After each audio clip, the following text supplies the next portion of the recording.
Hi, very good day, everyone. My name is Muhammad Ashraf Zulkifli, and I will be representing Associate Professor Dr. Razwan Abdul Rashid in delivering a lecture on bridging language and sexuality through discursive psychology. So, this is actually a part of a larger project that study discursive research on LGBT topics in the Malaysian as well as Islamic context. Before we go to our paper, I would like to share some of the works that we have already published on these topics on this research project. The first one is this, where we study how Islamic preachers delivered Islamic sermons on homosexuality, what they talk about, and what are the discursive strategies they use when they deliver sermons on this topic. The second work that we have already published is here on Discourse and Society journal. All right, so this research look at interviews with homosexual Malaysian Muslim men and how they present about homosexuality in Islam and how they negotiate their sexual as well as religious identity. The next one is a book chapter that is from the same project as well, right? Kinki's Go to Heaven, Discursive Strategies and Confessional Narratives of Homosexual Muslim Men. The difference is that this one, the setting is in social media, whereby we look at this Facebook page that posts um, confessional postings. So we look at confessional postings by homosexual Muslim men that are done anonymously, and what are the terms that emerge from their postings. Now we go on to the topic of our paper. So our paper that we are going to present today focuses on gay men in straight marriages, and not just gay men. So these are gay men who choose to marry women. And from our research, we found that there's a theme of infidelity, sexuality, and religiosity, and how these three aspects interplay in the experience of these subjects. All right, so this article has already been accepted for publication in Frontiers in Psychology journal. So hopefully that everything will go well and we can access the article from there. All right. So as for the introduction, I will talk about how Malaysian media as well as international media talks about this phenomenon, right? So for the topic of gay men in straight marriage, they are usually framed in a sensationalized manner whereby there are not a lot of nuanced understanding with regards to the issue. It is usually about how the men cheated on the wives with other men. In the international media, have such such reporting, right? So this one is by BuzzFeed. Um, yeah, meet the gay Muslims living in straight marriages. For this particular article, they talk about how some gay Muslims choose to not engage in sexual relations with other men because of the religious teaching. Right. So this is another article. So you see, the title of the article is "The Dilemma of Having a Gay Husband," whereby uh, the story reported on the suffering faced by the wife because the husband wouldn't consummate the marriage, and the husband basically would sleep with other men. In the literature review, we look at a lot of research done, especially in the counseling as well as uh, psychiatrists, clinical psychiatrists um, context, whereby um, a lot of couples um, face these challenges, right? Because when the husbands found out that they are gay, or so they have this urge to cheat on their wives, right? So yeah, there are a lot of talks about the psychological traumas faced by the wives as well, by the women who are in these marriages. Um, so we also usually this happened in Abrahamic faith, right? Because Judaism, Christianity, and as well as Islam forbid homosexual relations. But not only in Abrahamic faith, in Chinese society, we can also see the phenomenon happening as well, right? The phenomenon is very prominent that they even have a special term for wives of gay men. They are called donkey, right? So Chinese culture is considered as hyper masculine, whereby the sons are more revered. The son is important because they can carry the family name. So the sons, even the gay ones, are very pressured to get married. So even if they are gay, they are pressured by their parents, by the society to get married so that they can continue their family name, right? But Chinese donkey often face verbal, mental, and physical abuse um, by the society because um, they don't. They often blame the woman if the man um, seek pleasure from other men, meaning that the woman had not done their job properly to please the husband. That's how the society usually perceive donkey. Right. Now for our research, the methodology. The research design is qualitative research. We use the case study research approach, and for the data, we use in-depth semi-structured interview as well as memoing. Memoing is very important because we jot down the context of the conversation that transpired between the subject as well as the interviewer. And for the data, we use discursive psychology as and more specifically discursive action model to give further understanding on the topic. Right. So these are important as well as aspects of this research as well, trustworthiness and credibility. Right. So we address this issue, lack of context presented in the interview, the failure to consider interaction between interviewer and research participants, and yeah, and research participants. So we look at not only the answers by the subjects, but the questions posed by the interviewer as well, whether it is loaded questions or not.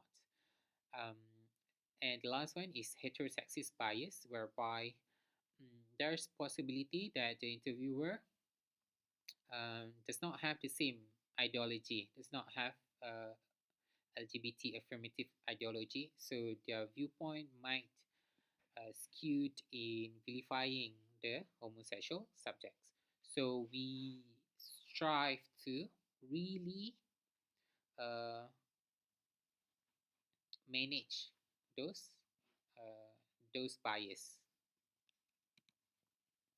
Right. So this is the discursive action model. There are three aspects that are looked at. The first one is talk as action, whereby we look at talks as serving a purpose. And the second one as fact and interest. Talks serve the interest as well the stake and interest of the speaker. And the last one is accountability. How does the notion of accountability is taken care of in the context of uh, the discourse that they pose. Right. So these are the participant. This is the participant profiles. Both of the subjects are in their mid thirties, and yeah, the for Fahrin at the time of the interview, he is still married, but for Muz, he he's a divorcee. He has already divorced the wife. For Farin, he described himself as someone who follows the religious religion, Islamic religion, quite diligently because he prays, he fasts, and for Mus, after the divorce, um, he led quite a wild lifestyle whereby he slept around a lot, and then he was infected by HIV. And after that, he um, repented because of the HIV infection. All right, so these are the findings. So we will look at the excerpts, what the subjects talk about, and we look at how discursive action model attend to those discourse. All right, so the first theme, the allocation of blame and accountability. So, why is this theme important? It is because both subjects admitted they cheated on their wives at the time of their marriage. So, we will not only look at how what they talk about, but how they present about this particular uh, aspect, right? How they cheated on their wives, why they cheated on their wives. Right. So the first excerpt here, the excerpt of conversation between the interviewer and Fahrin. Okay, you can pause if you want to read. All right. So the first one is talk as action. So right off the bat, we can see that Fahrin blame his wife for his own cheating. Line 5. Maybe it's the wife factor as well, right? So talk as action here. What action does Fahrin try to achieve by doing this? He is actually justifying his cheating behavior, right? And furthermore, all of his talks attend to this action, attend to this act of justifying his cheating. You can see he also employ lists whereby he lists down what the wife did not do to please him. Line 6 and 7. So you can see she doesn't really pay me any attention and doesn't understand me, right? And the last one is contrast. His expectation is reasonable. He provide a contrasting element to his discourse, whereby he said that in line 11, I not that I expect much attention. So he said that he doesn't expect much, but still it is something that the wife could not provide. So that is contrast. So here, what Farin did is he tried to justify his cheating by blaming it on his wife. Um, yeah. All right. Let's look at excerpt 2. It is a very long conversation between Farin and the interviewer. And this one, in excerpt 2, the conversation happened much later after excerpt 1, right? In excerpt 2, uh, Farin employed systematic vagueness. Systematic vagueness is when he make a claim of something, but he doesn't really specify what it is that he claims, right? So let's look at line 8, 9, and 10. So he talks about how why he cheats, right? So he blames his wife, and then he reiterates that fact, right? 8, 9, she does not show efforts to make me love her, to love and care for her. She does not do things to make me love her. So here it is a bit vague of what does he actually meant by not showing efforts to make me love her, right? So that is working towards justifying his cheating behavior. And reasons why he did not love his wife is because he is not happy with the way his wife did. Only when the interviewer questioned him again, right? What are the example of things you want? So the interviewer demand to know what is it that you are actually not happy with her. Only then does he did he talk about it, right? So here he mentioned that he did not like the way the wife did the laundry and how the wife fold the clothing. So that is the reason of why Farin does not love the wife. So as you can see, these reasons are quite trivial compared to the gravity of what he actually did, which is cheat on his wife, right? So uh, as opposed, so yeah, so he attributed these aspects as opposed to his own sexuality, not because he is homosexual, but it is actually because of what his wife did. He did make a mention about his sexuality, line 6 and 7, right? So let's look at line 6 and 7. Maybe if I were with a man, maybe I will have that feeling of care and love, right? So it's, but again, it is quite brief. He only said, okay, he does this thing because he is gay, but he also talks a lot about what the wife did not do to please him. All right. Now let's look at the next excerpt. All right. So this excerpt, when Moose responds to the interviewer's questions regarding the nature of his relationship with his wife, so he responds in a stream of consciousness narration. So narration is also part of discursive action model aspect. Right? For narration, it lends credibility because it seems like a genuine recollection of event as opposed to elaborate reconstruction. So let's look at the excerpt. All right, it's very long here. Um, yeah. So basically, the wife was like his um, someone that he knew when he was younger,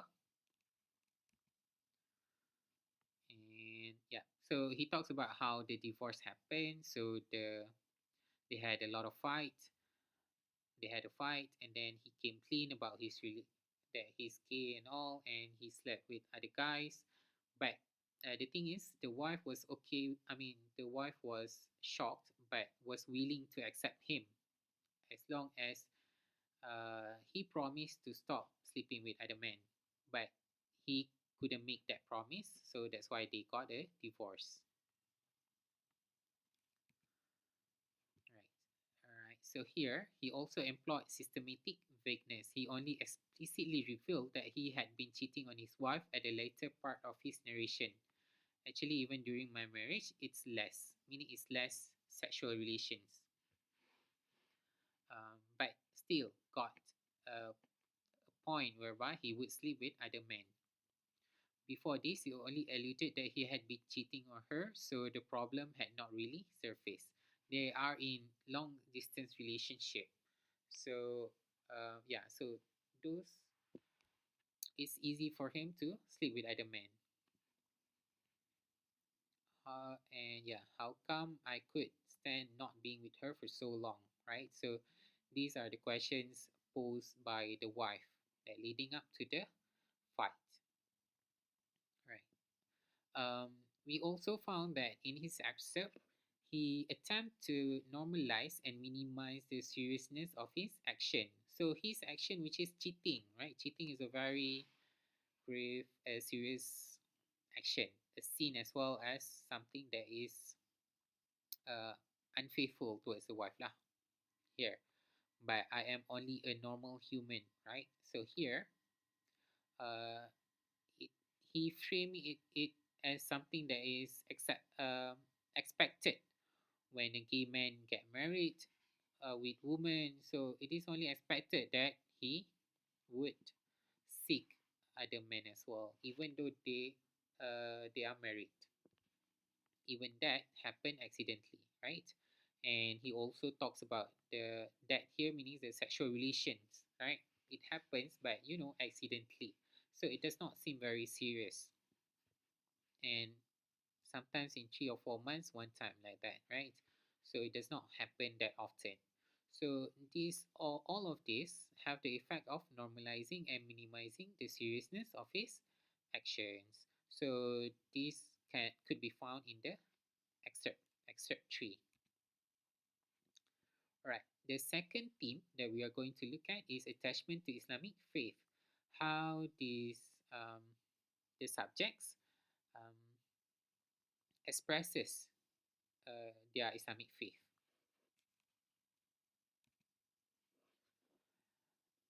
Yeah. So the interviewer asks the Fahrain whether he would feel guilty about having sexual relation with men, even though he knows that it is wrong.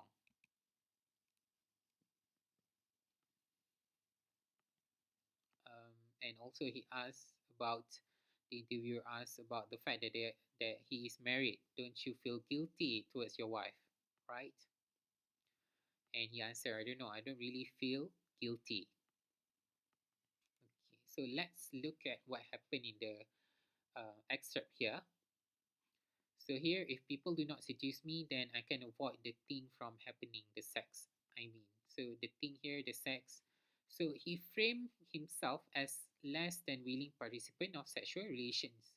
So it is always about the other guy. That there's somebody who seduce him. So that's why he does it. Right. Next aspect, consensus and corroboration, right? So consensus and corroboration is like uh, he would try to make the sentence appear as something that is agreeable to other people. So line 18, this thing is normal. This thing here refers to his sexual relations, or it's just that actually, like the pleasure he got from sexual relation. He was just looking for that pleasure. It's just that. It doesn't sound very serious, but that's about it, right? That's it, right? Nothing serious about it. Here in line 12, in line 34. So here it all refers to sexual relations. So it has that effect of minimizing the seriousness of what he did. Okay, and then the next one, religious expressions, right? I mean, it's not that I feel guilty towards my wife, but I do feel guilty towards God, maybe, right? So yeah, he doesn't feel that much guilt towards the wife. Okay, so in lines 30 and 31, I have fulfilled other obligations like marriage, prayers, and all those other things, but this thing is difficult. This thing here refers to the sexual relations lah. Right, so we can see here incongruence of belief and behavior. The incongruence between belief and behavior of gay men in straight marriage.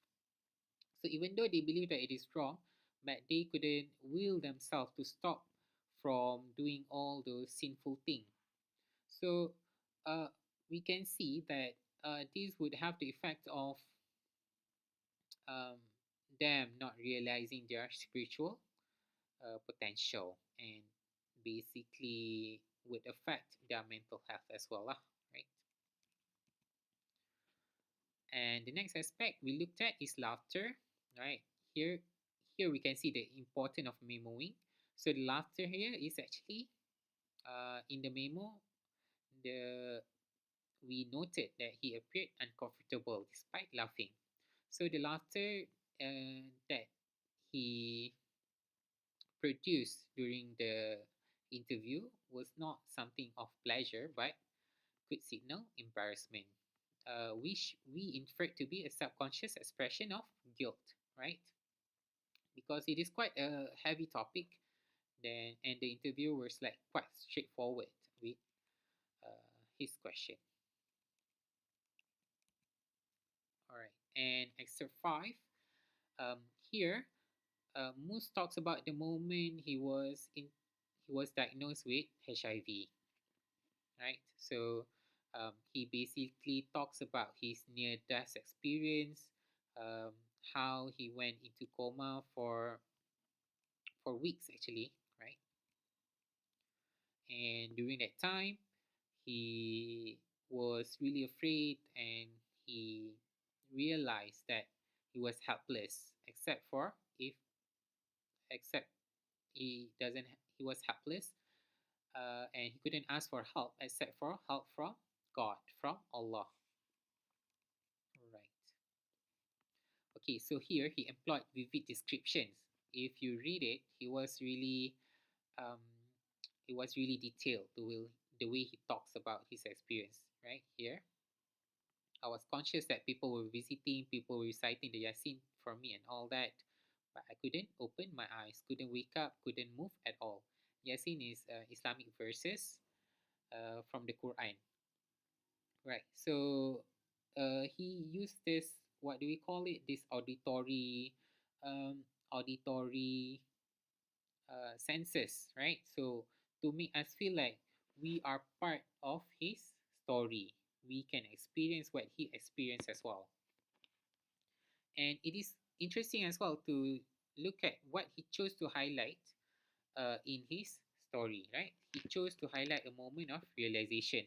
At the time, I could really feel in that state of helplessness. Not one single thing could help us at that time, no matter if it's our money or our family or our children. Nobody would be with us. Nobody could help us at the time except for God. So that was the moment whereby he said that um, he feels that he had made a lot of sins and all that, right? He was heedless of God's command. So why he chose to emphasize this, right? We inferred that uh, he wants to he wants to show that it was a moment whereby he chose to, that leads to his repentance. So here, the action that Moose was trying to achieve through his discourse is to make his story serve as a reminder for Muslims not to embrace in homosexuality, right? And he also include this sentence, "Oh Allah, if you really want to take my life in my sinful state." This is what he said when he was in between comatose state as well as awakening, right? He he was in comatose, he couldn't move, but he was conscious, right? So the action that Moose was trying to um, deliver here is he was trying to proselytize against homosexuality, right? He wants to make his story as as something that the other gay Muslims could take lesson for, right? So this is the discussion section. Okay, although the findings, it does paint gay men in straight marriage in negative lights because we talk about how they cheat on their wives and all that, but um, we would go further in analyzing this issue, right? So we ask the question: how is the society structured that the gay men in straight marriage seems to be able to practice infidelity without any impunity? So it seems like it is very easy for them to get away with sleeping with other men and all that, right? For example, the wife of Farin doesn't know about what the husband is doing behind her back, as well as um, even the wife of Moose, when she found out that Moose sleeps with other men, she was willing to still accept him, right? So it shows that there's a stark difference of position in between men and women in Malaysian society.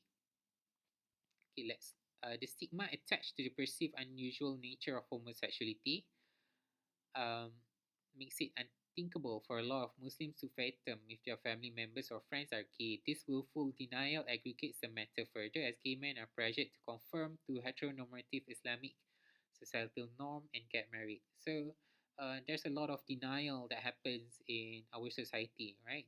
When we see we uh, the Islamic society would not accept it if they found out that their friends or their family members are gay.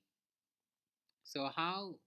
So our suggestion is we look into the past, whereby we look at how homosexuality was treated in the Ottoman period. So our reference is from work by Al Rahib, right, before homosexuality by Harvard Press. So um, in this book, it talks about how homosexuality um, was treated in the Ottoman period, right? So in that society, even though the scholars, everyone, um, the scholars say that it is forbidden, but uh, the practice was talked about openly in public, and it is acknowledged that men could have those feelings, those attraction to other men as well. And yeah, they talk about it openly. So what we suggest is that this matter should be talked about openly as well, so that society could get a better understanding of um, how LGBT tendency happens and all that. Yeah. Here, comprehensive sex education covering the LGBT spectrums, backed by reputable science and informed by works from gender and sexuality studies, would be fundamentals in tackling the issues. Another thing we discuss is on the misogyny perpetrated by gay men in straight marriage towards their wives. So we see that the LGBT community, they are marginalized in Malaysia, but uh, even though they are marginalized group, they marginalize other group as well, which is women. So this is quite interesting to look at further, right? Yeah. So now we've reached the conclusion, right? So these are several things that we um, reach, right? We provide further nuanced insights into the psyche of gay men in straight marriage, particularly on their infidelity. The role of the subject's Islamic faith is also explicated via their sexuality and infidelity. Uh, Here is very important, very interesting point. The two subjects subvert and reject the conception of sexuality as it is commonly advocated in the Western world, whereby both of these subjects actually reject that homosexuality is ideal, because they actually acknowledge that it is a sin and it is not something that should be practiced. All in all, as this research only addresses gay mainstream marriage through two cases, further research with more subjects and multifaceted approaches are needed to provide a complete picture of the phenomenon of gay men in straight marriage. Okay, so I think that's it for my presentation. Thank you so much for